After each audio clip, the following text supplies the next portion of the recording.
Alright, welcome to your interactive study guide for this unit of study. Alright, I'm going to go kind of fast, but you can pause it at any time and play it back.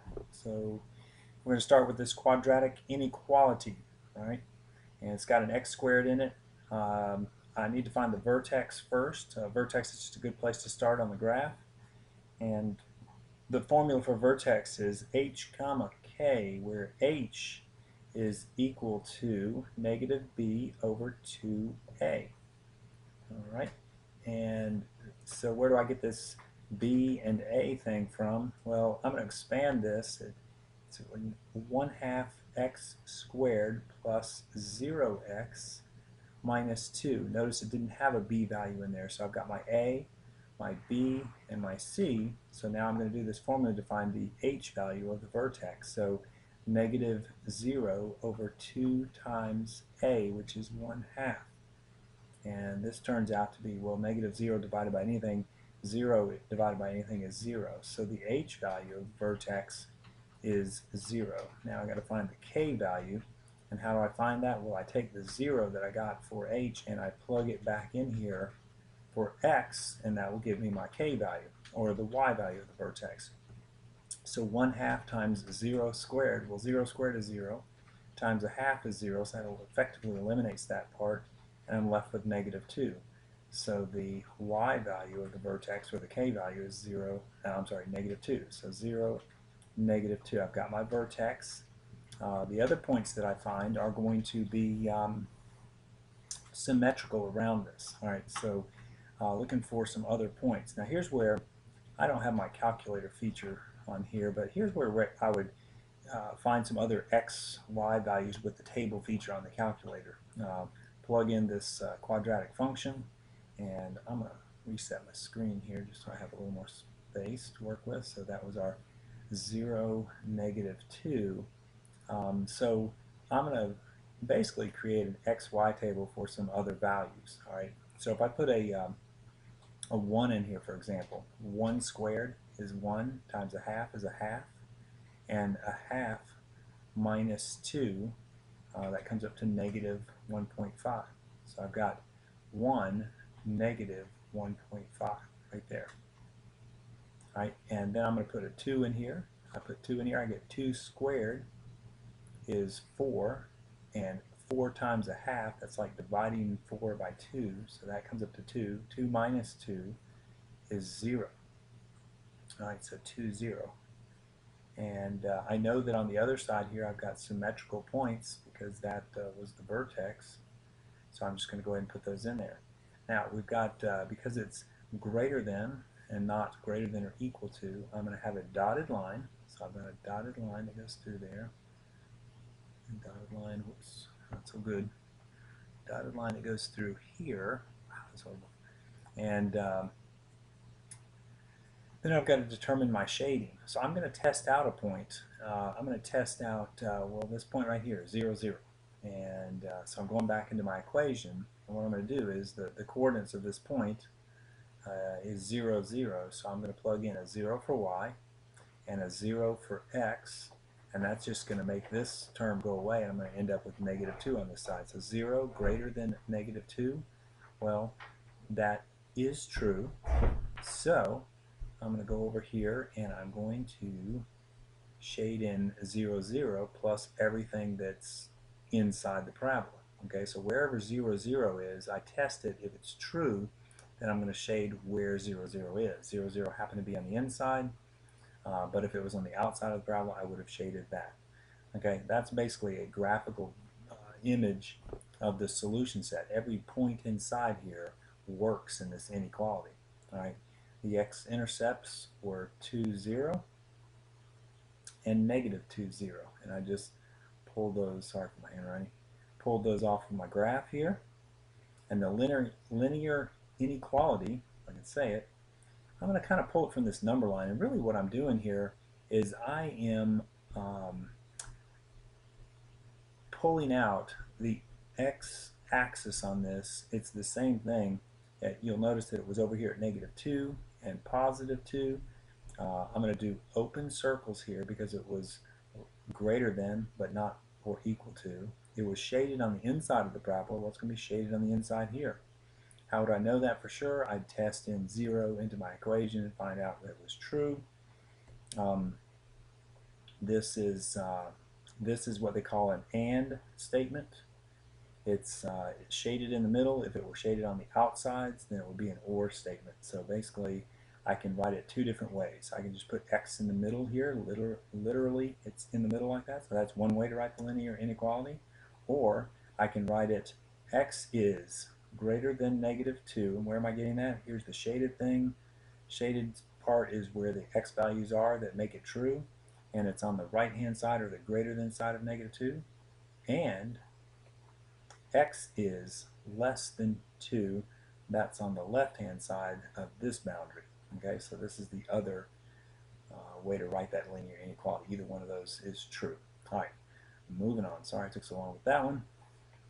All right, we've got this one. First thing I need to do here is get it set to 0. So I'm going to minus 8x from both sides. And notice I do it with its like term. And I'm going to minus 1 from both sides with its like term. All right, I got x squared minus 6x plus 5 greater than or equal to 0. Now at this point we're basically going to replace 0 with a y and represent that on a two-dimensional graph here just to kind of show you how this relates to a quadratic inequality graph with an xy in it. So we've got to go again to the table feature on the calculator and some values that I would put in here. Well, I want to go get that vertex first. Again, that was negative b over 2a. Here's my a value, my b value, my c value. So down here I'm going to just negative b over 2a is going to give me negative 6 over 2 times a, which is 1. That's positive 6 over 2, or 3.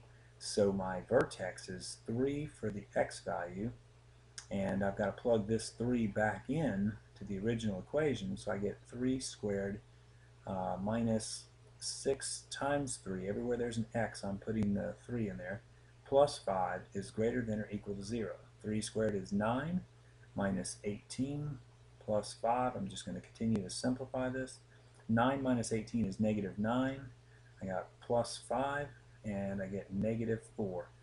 All right, so when x is 3, I get negative 4 for the y value. So my vertex is 3, negative 4. All right, so I'm going to go over here, 3, negative 4, and put a point. Now, if I go and get a point for 4, I'll know that it's symmetrical on the other side. It'll be the same one as on this side of this axis of symmetry. All right, so I put a 4 into my equation.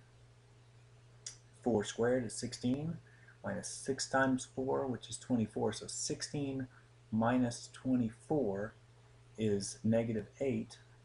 And then plus 5 gives me 3. That didn't work out right. Let me try that again. 16 minus 24 is negative 8. Plus 5 is negative 3. All right, sorry about that. I'm trying to do this in my head. All right, so at 4, I'm at negative 3. And then on the other side, I know of the axis of symmetry, I know that it's going to be symmetrical. So let me go get one more point. I want to go get 5. I'll try this one in my head. 5 squared is 25, minus 6 times 5 is 30. So 25 minus 30 is negative 5, plus 5 is 0. So over here it's hitting the x-intercept, and I needed to know that. On the other side, symmetrical to that, same distance from the axis of symmetry, you're going to have another point. So my two x-intercepts are 1, 0 and 5, 0. And those values are going to be used in my linear inequality. Let's see how we shade. Or are we going to do a solid line or a dotted line? Well, we're going back to this symbol right here to determine that, since it's or equal to. A solid line indicates that the points that are on the line are part of the solution. Okay, a dotted line indicates that the line is not part of the solution. But since this was or equal to, the line should be part of the solution. All right, now I want to go test a point, and I'm going to test 0, 0 over here because it's easy to work with. And I want you to note that it's on the outside of the quadrant of the parabola.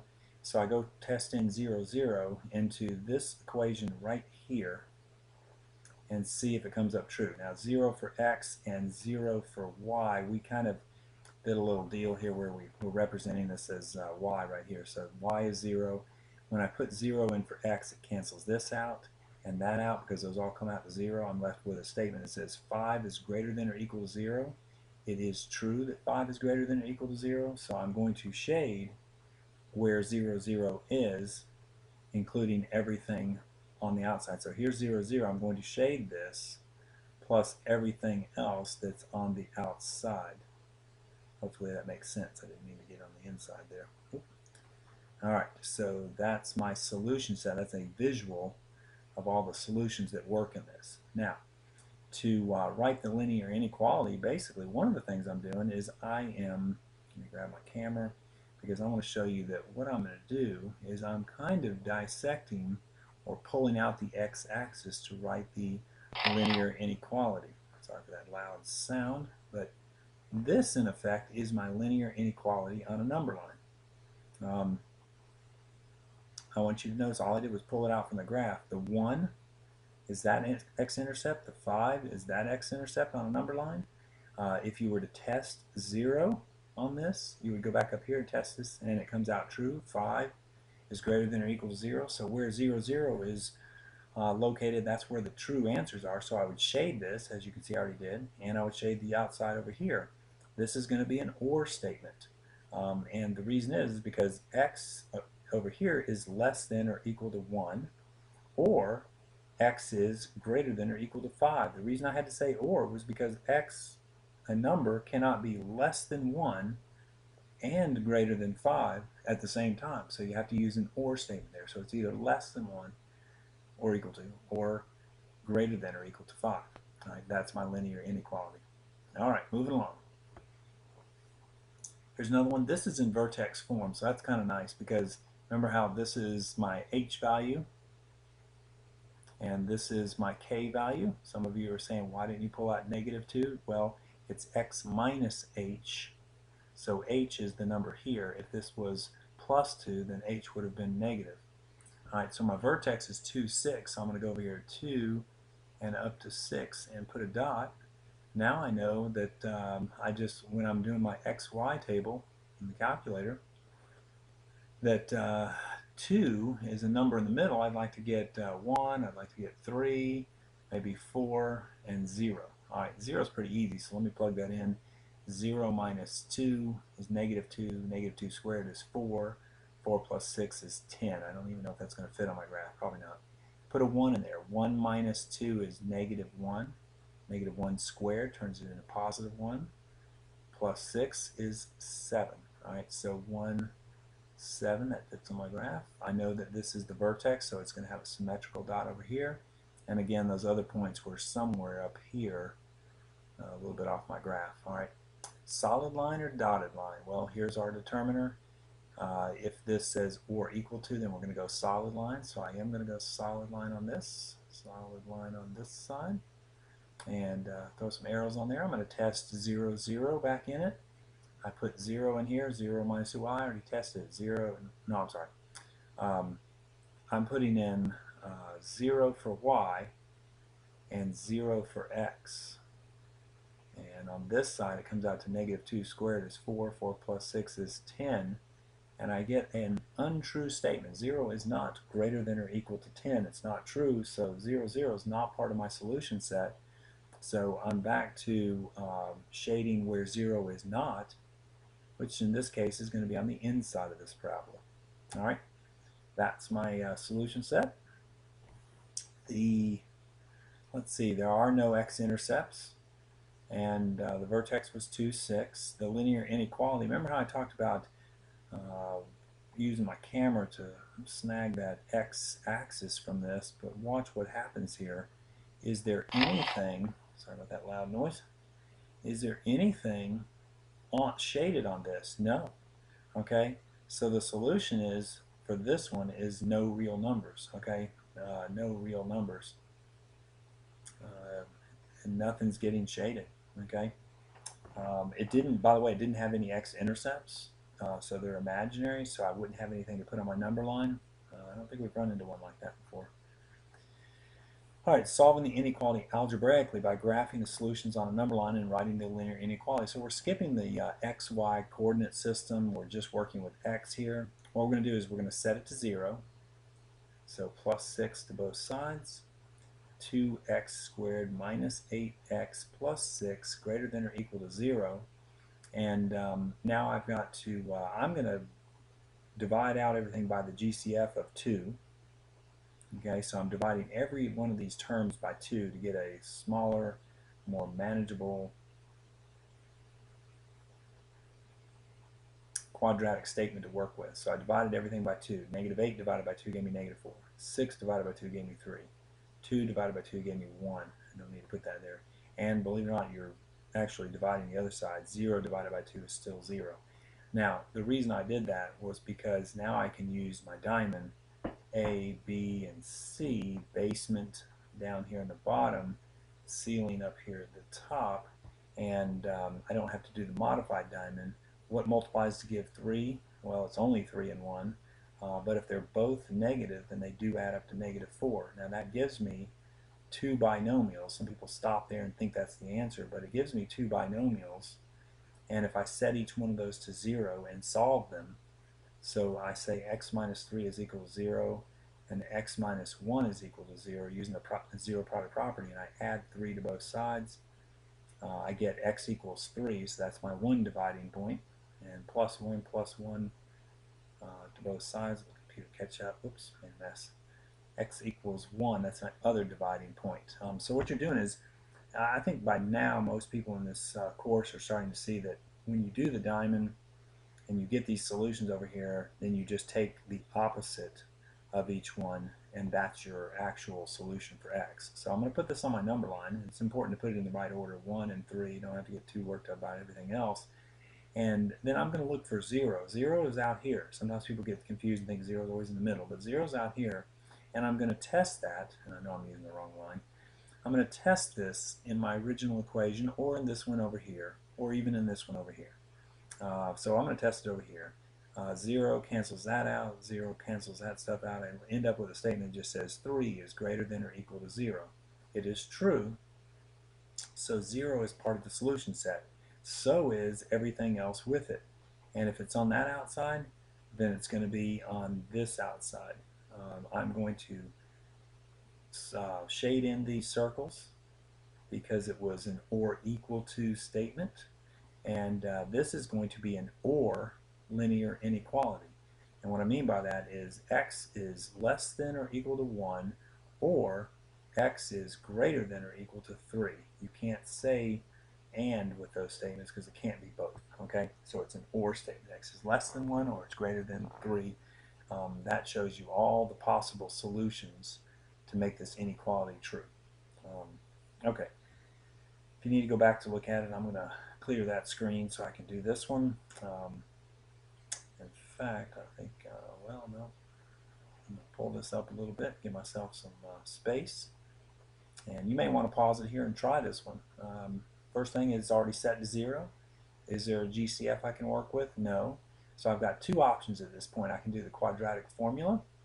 All right, so that's negative 13 plus or minus 13 squared, b squared minus 4ac divided by 2a. And then I would simplify that. So it's negative 13 plus or minus the square root of 169, that's 13 squared, minus 4 times 2 is 8, times 6 is 48, divided by 4. Then I've got negative 13 plus or minus the square root of 169 minus 48 gives me 121, I believe, which is good news because that's a perfect square. You might recognize that. Negative 13 plus or minus 11 divided by 4. I'm going to keep simplifying. At this point I got two equations, or two expressions, sorry. Negative 13 plus 11 is negative 2 over 4, which reduces to negative 1/2. And on the other side I got negative 13 minus 11 is negative 24 divided by 4, which is negative 6. So those are my two dividing points. I'm going to put them on the number line in the right order here. I got a negative number over here, I got a positive number over here. 0 is in the middle in this case. 0 is easy to plug into here. When I plug a 0 in for x here, it cancels this out. Plug a 0 in here, it cancels that out because it becomes 0. I'm left with a statement that says 6 is less than or equal to 0. That's not true. Therefore, 0 is not part of the solution set, and neither are any of its little neighbor numbers over here. So it's got to be on the outside of these boundaries. It's wherever 0 is not. Okay, so it's closed circle because it was a or equal to, and it's going towards the outside because 0 didn't work. All right, this is an or statement.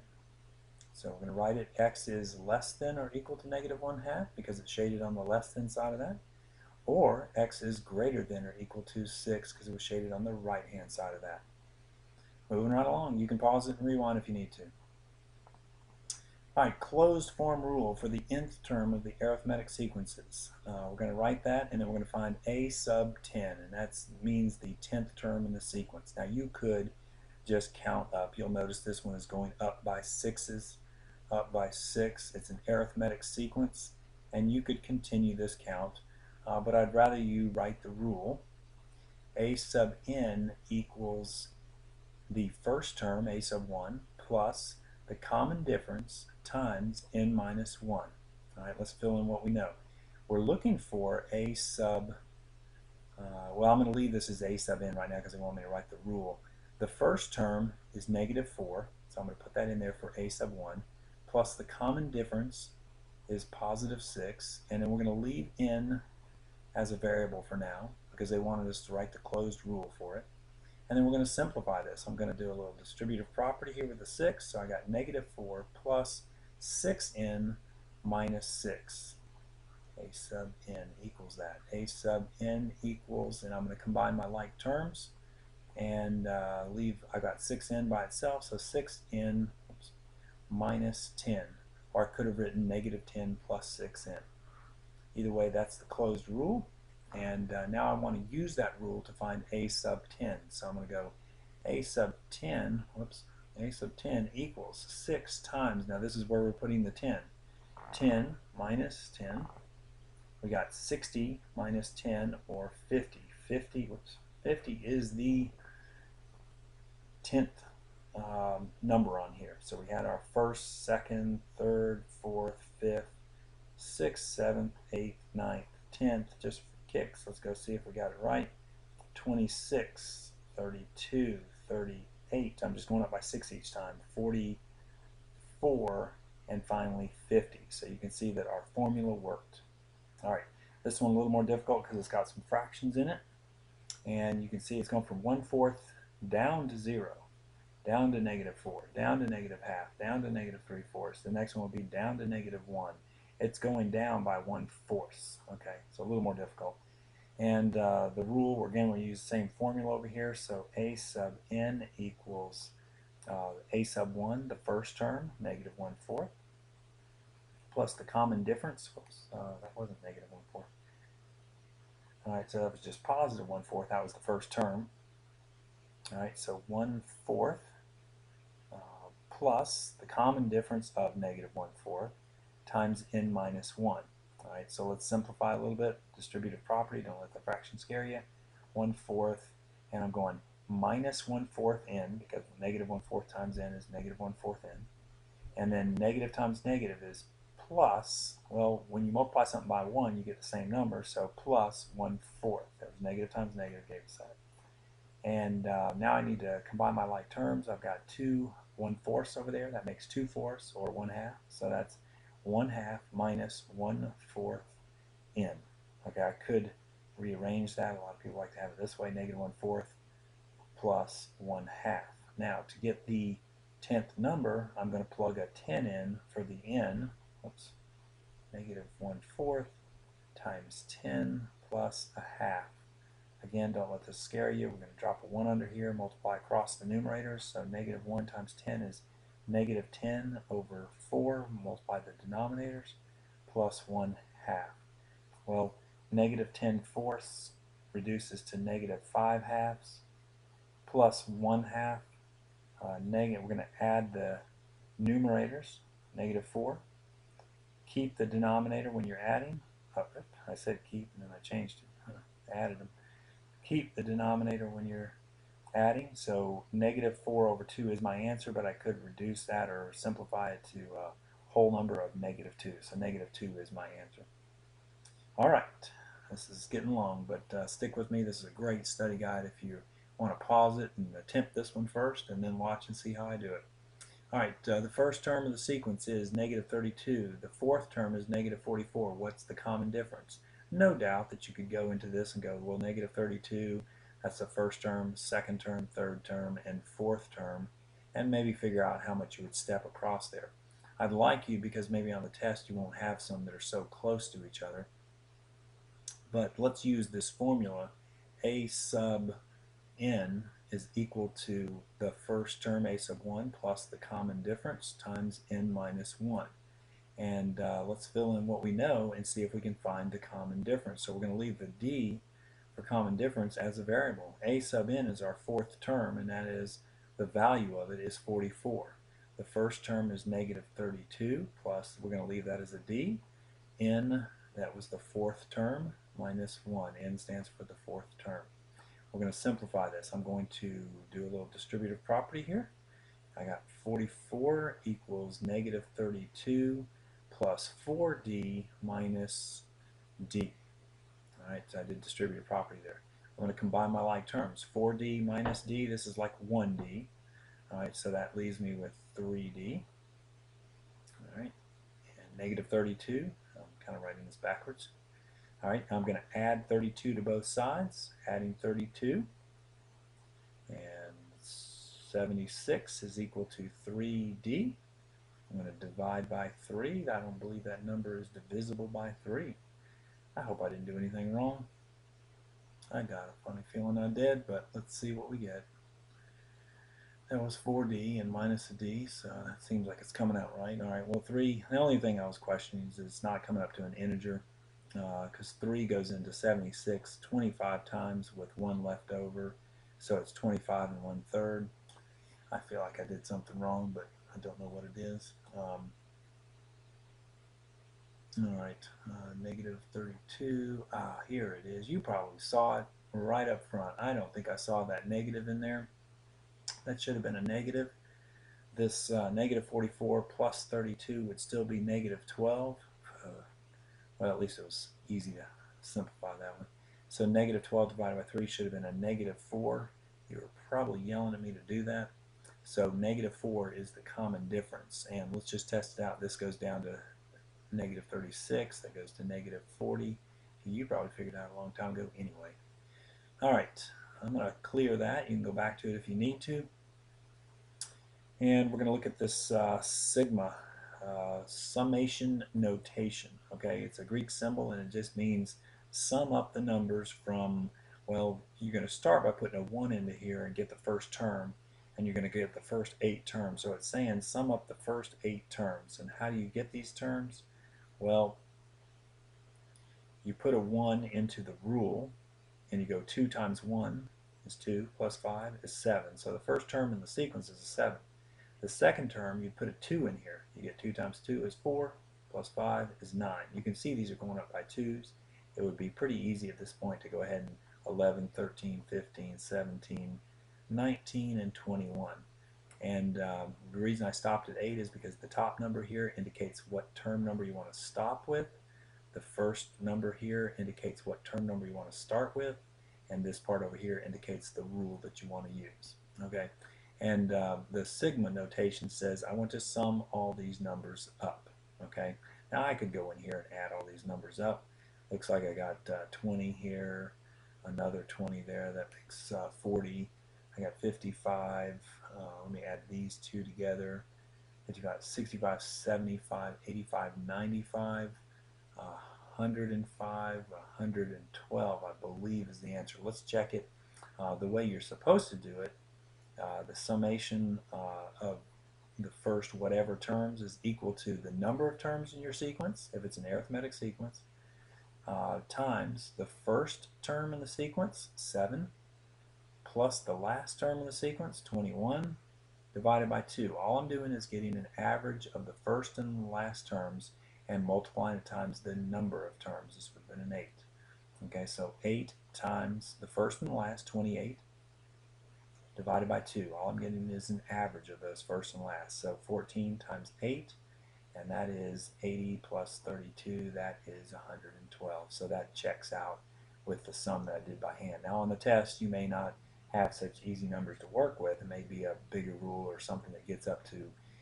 So what you're going to do is you're going to get the first term by plugging a 1 in here, and you're going to get the last term by plugging in whatever number's up here, and then using your summation notation or your sum formula for an arithmetic sequence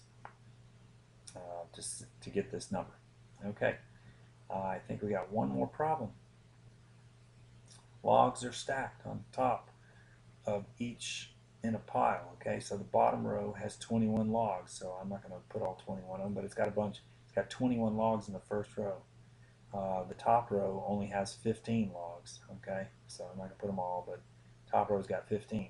Each row has one less log than the row below it. How many logs are in the pile? So you can think of